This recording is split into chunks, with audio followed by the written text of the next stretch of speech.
I have reached my lifelong dream of becoming successful at the age of 27.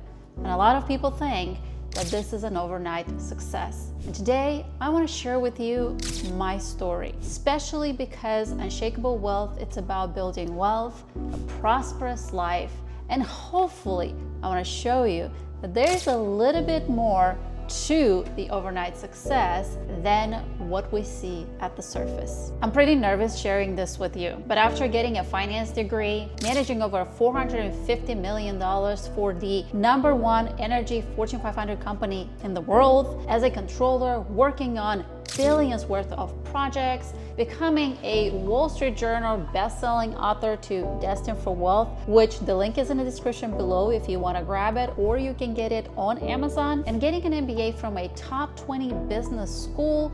I know that you really don't know me and probably wondering if I am the right person that you should trust. So let me take you to my early childhood to answer the question where this whole thing about wealth and God came together, because these two things are opposites in our world, especially if you grew up in a very strict religion household like I did. It was very methodical. This is how many times you pray. This is how you pray. This is what you eat. This is when you eat, and you must do X, Y, and Z. Very ritual based. That pushed me far, not from God, but far from religion. I was always wondering what it would be to read the Bible. If you were anything like me and grew up in a strict religious household like mine, you probably didn't get much exposure to the Bible because it was a lot about getting the information from the church. But God nudged me into reading the Bible. And anytime anybody would ask me, hey, what is the book that you would like to read? I'd always say,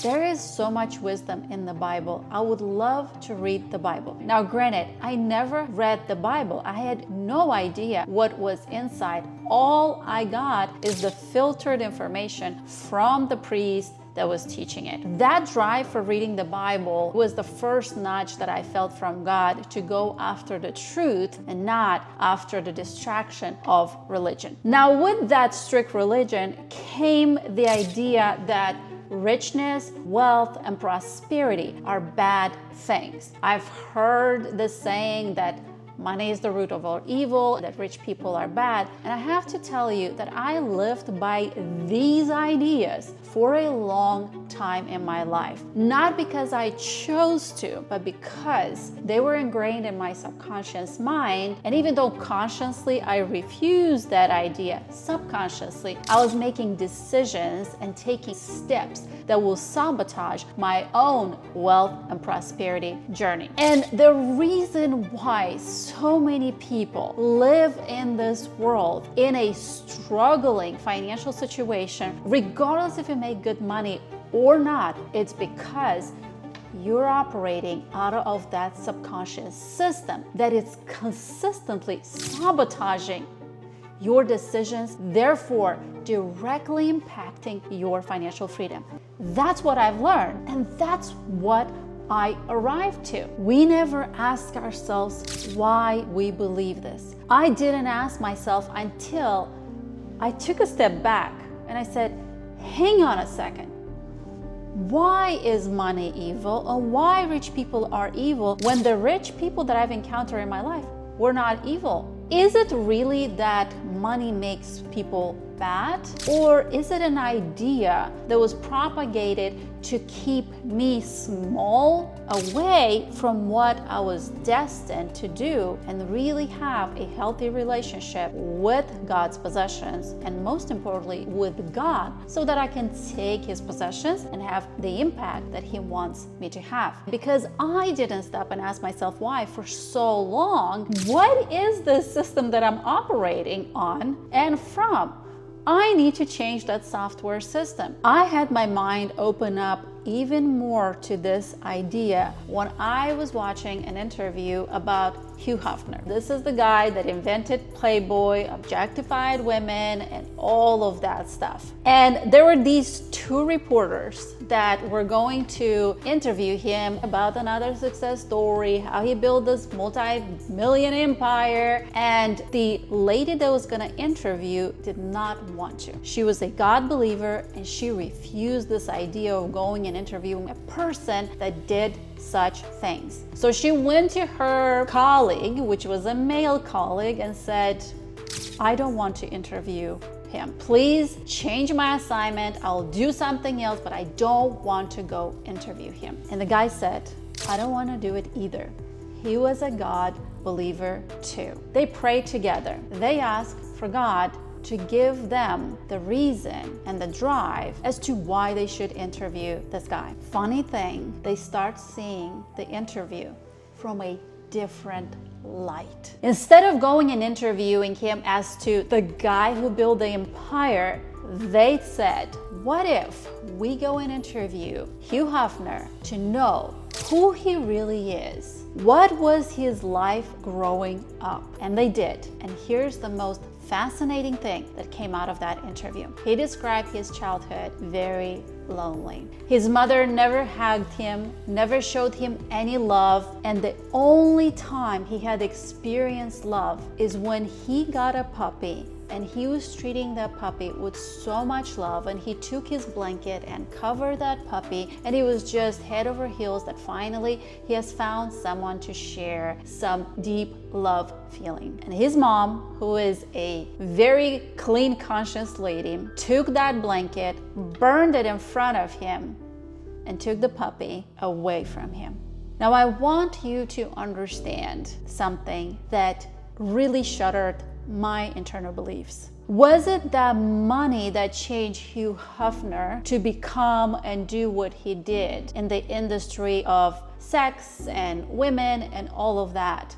Or was it his childhood that amplified his problems, his internal struggles, his never-ending thirst for love that came out and God reflected in what he did? All his life, he searched for love, and he himself in that interview said he never found, no matter how many women he had around. So when we think about wealth, when I thought about why I am operating from beliefs that I was operating, it brought me back to this interview and thinking about Hugh Hefner, who drove himself to build what he built and never asked himself, why in the world am I doing this? And only realizing at the very late age in his life that what he was truly after, which was love, he never got by working so hard on the things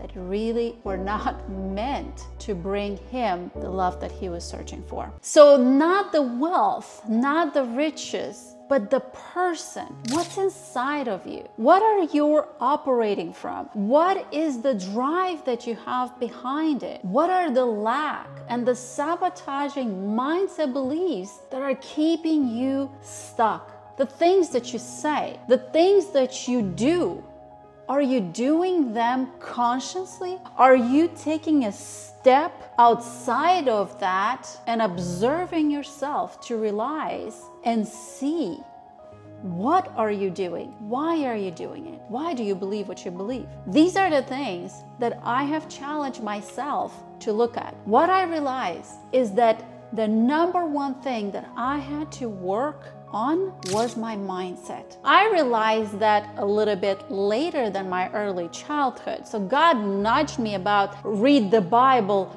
don't stick with this religion and these system that was passed down from generation to generation to keep us under the control of weak, small, powerless, so that we can be controlled. That's what I feel it is. Because the Bible doesn't control. The Bible frees. The Bible gives you the support to connect to God, align with God, and take your steps and your decisions according to God's will and His commandments with love, grace, compassion, gratitude. Yes, still powerful, confident, and limitless. After my childhood, I ran into a relatively difficult adolescence. My childhood was very difficult too. I went through an abusive household, and in my book, I opened the book with one of the most vulnerable abusive situations that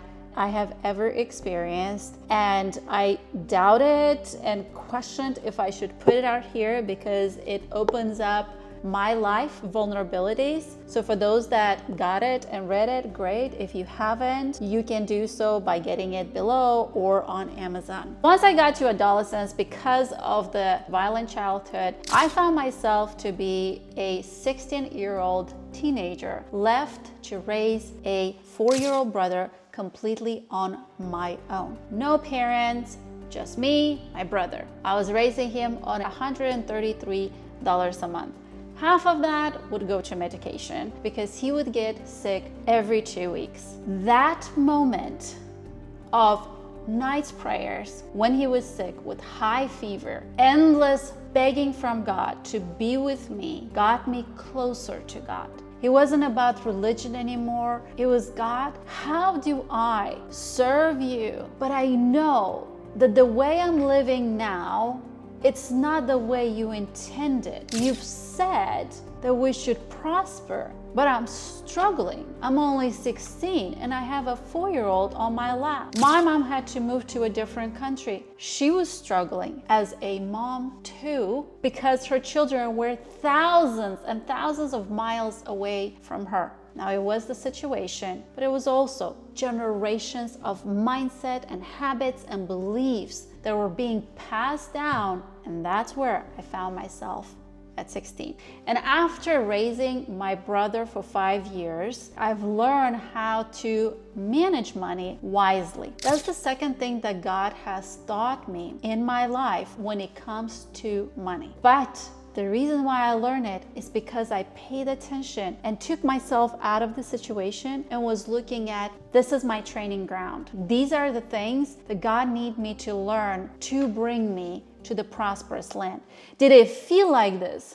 Not at all. When you are in those situations, you don't feel like there is some prosperous future. You feel defeated, you feel like nothing is moving, nothing is going forward, like you are alone, you're suffering. But changing that to understand, and again, it's a mindset shift, changing that to understand that this is the training ground and taking the learnings and applying it to where you're going. Now, one interesting thing that I've heard, and I truly believe to be true in this life, is if you're in the valley and you do not learn the lessons that God needs you to learn, then you are gonna get stuck in that valley for as long as you need to, until you do learn those lessons and take action. So after 5 years, I got to US. I decided to stay because I wanted to build a better future. I wanted to do something different. I didn't want to be the mother that had to leave her kids to survive on their own because of lack of money. Because if there was money, then my mom wouldn't have left us to go work in a different country. And when I stayed in the United States, I stayed without English. I had $20, a bag of clothes, and I decided to build a better future, no matter what. So I started with going to getting a finance degree. And then one thing that God has taught me, which He says very clearly in the Bible, is to seek counsel, to open your ears and be wise in learning from others. So I did. Every opportunity I saw to learn from someone that is where I wanted to go, I listened. And I did it. And I did it exactly the way they said to. A lot of times what I see people do is, oh, this person said X, therefore I'm going to improve it, make it better, or whatever. And then they find themselves stuck.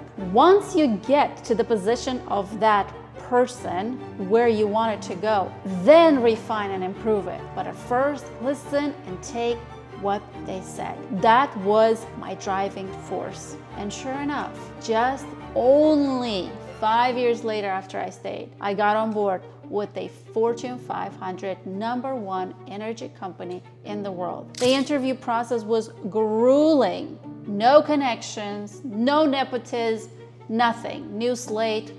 I worked hard, I worked smart, and I got in. If you work on changing your mindset, if you anchor yourself in God, then you will see results in your life. And I did see results. I started climbing the ladder. I had a good income. I was going to really good restaurants. Everything was great. But here's what happened. I got comfortable in my power. I said, you know, God, you have bigger problems to solve in the world. You focus on that. I got this. Everything was going very well. I was having success in the corporate world. Then I got my MBA and I was investing in real estate with my husband. Everything was going really well. Until one day, I was in the office looking out of the window and asking myself, what is this all for? What am I doing? What am I trying to prove? To who? I was not asking myself why while walking on this path. I was thinking of my path, my success, my climb, which was fine, but it wasn't impacting and helping other people. Of course, I helped people in corporate. I was leading team. I was bringing the best out of them. It was amazing. As far as the practicality of corporate, I loved being there. I love being in the boardrooms with executives, making big decisions, lifting people up, developing people when I was leading projects and teams on the project. I absolutely enjoyed soaking up that information and being present there and making an impact there. But outside of that, there was no other impact. And that's when I realized that building wealth means more than just money, means more than just a successful career. I reached that level of success at the age of 27. And I wanted to say that, as you see, there was a lot of nights and days of hard working, of staying in the country as an immigrant, not knowing anything, of sleeping on the floor in the beginning, all those years and years. And then next thing you know, at 27, I'm a success. And people are asking, how did you become an overnight success? Well, it was many hundreds and thousands of nights of becoming an overnight success. And then even then, because I wasn't partnering with God, it didn't have a meaning. It didn't have the true meaning. And the second part is I learned that God is calling me to multiply and then give. So I've had this conflicting things inside of me that I was trying to reconcile. I'm successful in a career. I have the money. I'm supposed to multiply it. I'm supposed to steward it. But at the same time, my subconscious from my childhood tells me that money is bad, rich people are bad. How do I reconcile all of this? And that's when I really called on God. I was sitting on the sofa and I literally burst up and crying, and I was like, God, I can no longer do this without you. I realized that the enemy would speak to me about God being busy with other worldly things, that I shouldn't be taking his time on my stuff. I realized that pulled me further from God, further from the intentional and meaningful purpose that I was created to be. All of that, I also realized, was the training ground for what I was about to do. But at the same time, God said, you need me in your life. So I surrendered, full of tears, surrendered to God. And I said, God, you take the wheel. I will listen and I will do what you want me to do. I no longer want to do this without you. And as much as I want to tell you that everything changed overnight and everything fell into place, the reality was it was a slow step-by-step movement. First thing, God called me to step into the Unshakable Wealth and share what I've learned and how I've done the things that I've done to help you. I didn't want to do it. I wanted to choose my comfort, not being seen, not coming here and putting myself out there. I didn't want to be judged. I didn't want to be seen as the Christian that speaks about God and just shoves the religion on you. And God said, you're not going to do that. Share my truth from the Bible, and I will walk with you because you now are tuned into me. Not because I wasn't walking with you, but because now you are getting closer and leaning onto me. So when you see yourself in these situations in life and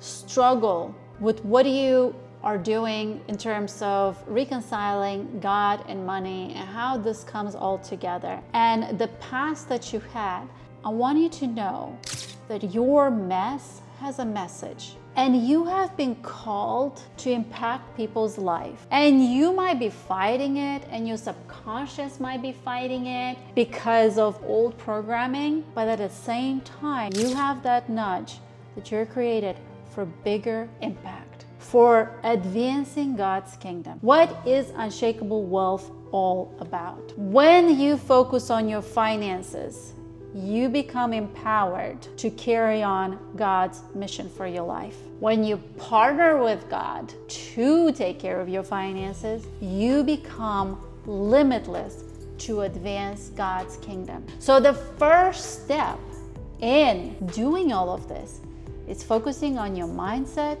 and your identity. You have to change your subconscious mind. You have to change your programming and reprogram your mind to God's truth, to the fact that He does want you to live a prosperous life. He does want you to build wealth to have an impact. He wants you to do that not only because of the people that you're meant to impact, but because of the person that you become in the process. It takes work to change your habits, to change that system of subconsciousness that has sabotaged your life. Imagine your mind is like a garden that is full of weeds. All that negative stuff that was put into your mind growing up, it's no longer a fruitful garden, no longer produces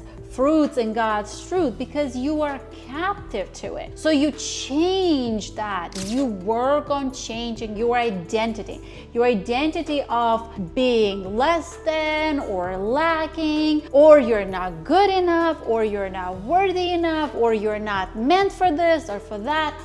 All of that is part of the identity that is not rooting in God. So first step is changing your mindset and anchoring it in God's truth. Step number 2 is stewarding what God has given you. Why is it so important to steward what God has given you? I have witnessed my stepfather making a ton of money and wasting it all.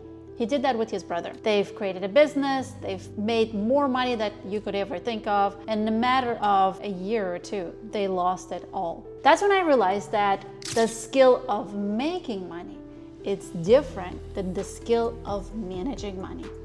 To be successful, to advance God's kingdom, you must master both of those skills. If you don't master the skill of managing money, it's like having a super powerful sports car sitting in your driveway with incredible horsepower and you're not driving it. What good is that car gonna do you if you don't drive that car?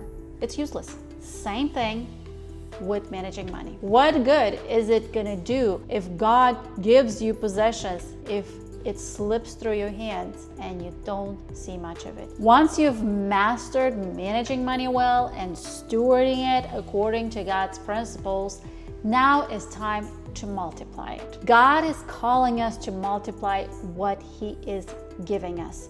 And we must multiply because we can give generously. We move it by giving generously. Multiplication means investing in yourself, investing in stock market, investing in real estate, investing in business. Whatever investing needs to be done in order for that money to wisely be multiplied. If you do not multiply your money, you do not multiply your purpose, you do not advance God's kingdom at scale and have the impact that God has called you to have at scale. Moving money generously is why we're doing all of this. Not only to take care of your family, which God has called us to do, and I say this in so many other videos, that if you don't take care of your family, God says that we are worse than unbelievers. And then generously give. Because when I found myself in that office looking out of the window and asking myself, what is this for? Why am I doing all of this? That's the piece that it was missing. I wasn't giving for impact. Like I said, I was making impact in corporate. But beyond that, I had to pull out that purpose, or more so ask God to pull out that purpose out of me, to generously give, to come here in front of you and share this with you. These are the 4 steps: the mindset, the managing, the multiplying, and the moving.